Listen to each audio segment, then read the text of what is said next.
গত বছরের জুলাই থেকে ৫ আগস্ট ১৫ বছরের স্বৈরশাসনের অবসান হয় শেখ হাসিনার।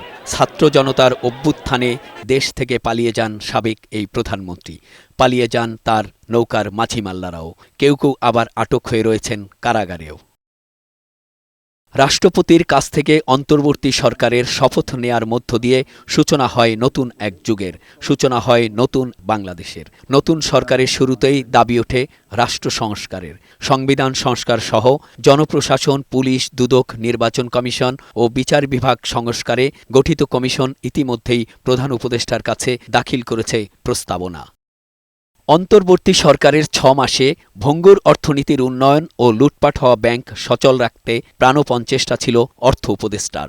যদি আমরা এই কাউন্টার ইস্যুগুলো না নিতাম, বাংলাদেশের অবস্থা কিন্তু একেবারে একটা অকল্পনীয় অবস্থায় চলে যেতাম। কারণ কোথাকার অর্থ নাই, তো সব ব্যাংক থেকে অর্থ চলে গেছে আপনার। আন্দোলনে অংশ নেয়া ছাত্র জনতার বিরুদ্ধে দায়ের হওয়া মামলাসহ আইসিটি অ্যাক্ট বাতিল ও এই আইনের সব মামলা প্রত্যাহারে উদ্যোগ নেন আইন উপদেষ্টা।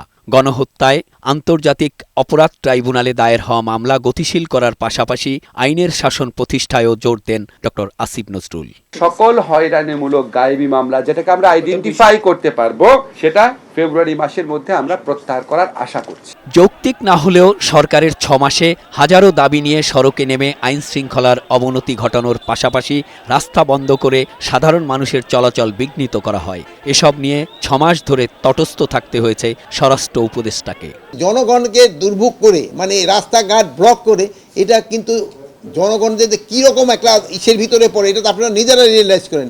সরকারের সাফল্য ব্যর্থতা নির্ণয় করার সময় এখনো হয়নি বলে মন্তব্য করেন পুলিশের অতিরিক্ত মহাপরিদর্শক মাহবুবুল আলম। আইনশৃঙ্খলার উন্নয়নে পুলিশের ব্যর্থতাকে তিনি সাবোটাজ বলে মনে করেন। এবারকার যে তত্ত্বাবধায়ক সরকার বা অন্তর্বর্তীকালীন সরকার, এর সাথে অন্য যে কোনো অন্তর্বর্তীকালীন সরকারের অনেক তফাৎ আছে। ডক্টর ইউনূসের মতন একজন বরেণ্য, বিশ্ববরেণ্য ব্যক্তিত্ব এই সরকারের প্রধান হয়েছেন। উনি কখনোই চাননি আসলে অন্য যে কোনো সরকারের মতো একটা কঠোর হওয়ার জন্য। স্বৈরাচারী ফ্যাসিস্ট হাসিনা সরকারের যারা এখনও তারা আছেন এই সরকারের ভিতরে বাহিরে, তার প্রতিনিয়ত বিভিন্নভাবে সরকারকে আনস্টেবল করতে চেয়েছেন। আন্তর্জাতিক পরিমণ্ডলে ড.